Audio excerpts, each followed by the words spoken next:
Hey guys, Kenny here. I'm here to review the 2006 animated family film Happy Feet. Because of Happy Feet 2 coming in November this year, I want to get Happy Feet 1 reviewed and out of the way. Uh, this has to do with a penguin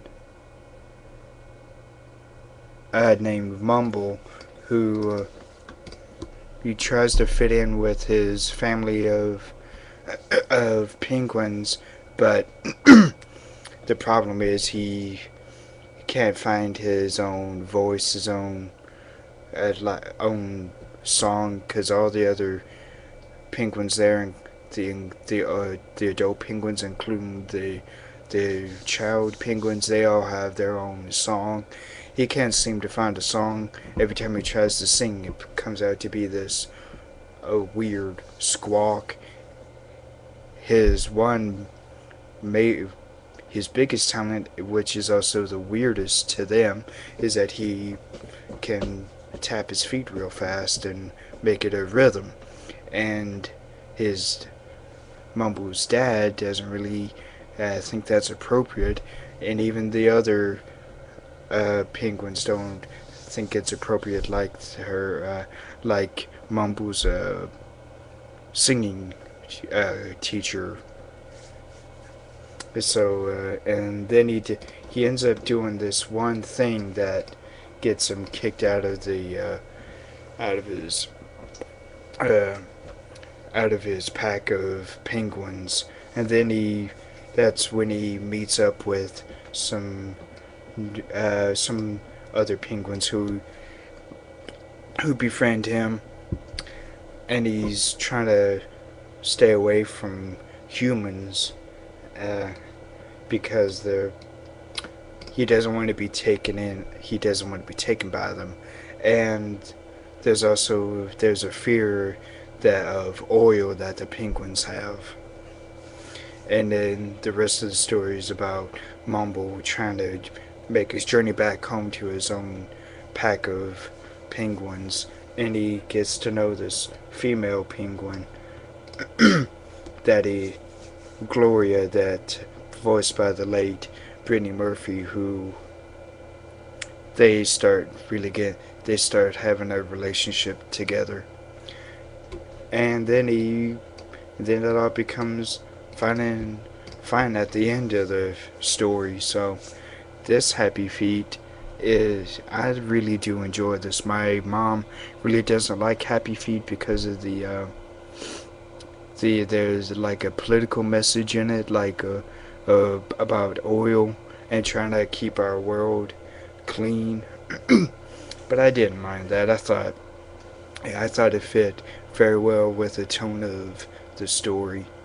I really do enjoy uh, Happy Feet. This also has the voice of uh,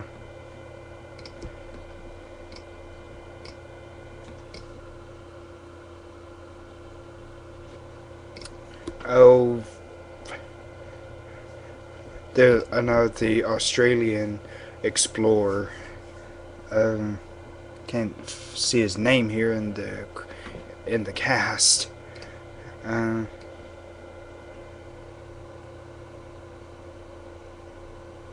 but that was This was the very last thing that he uh, lent his voice to. Uh, he was a crocodile. I think he was called the crocodile hunter, or the something hunter. I can't remember his name, but that was Steve Irwin. That's who it is. That was so sad when he passed away. I think he passed away just a little before this was released, so we never got to see the release of Happy Feet. This won the Academy Award for Best Animated Feature, and it was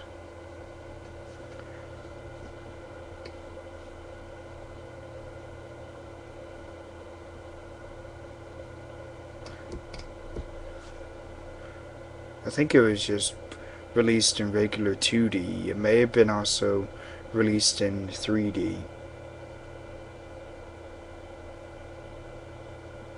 No, it wasn't. It was 2D.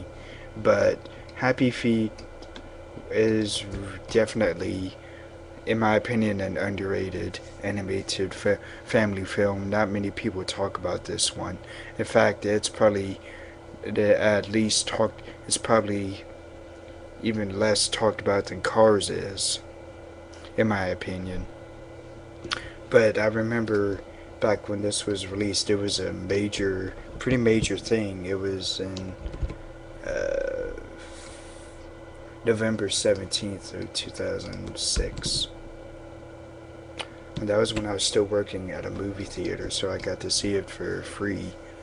I think I saw it once by myself, and then with my family.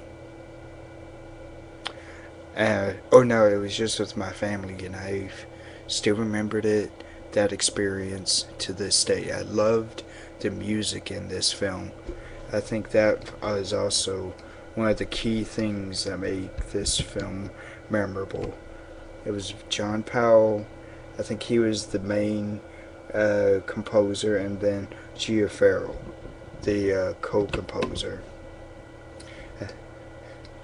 But even the animation in this is beautiful. The water is so realistic. The ice is realistic. I love the fur, how they were able to do that on the penguins.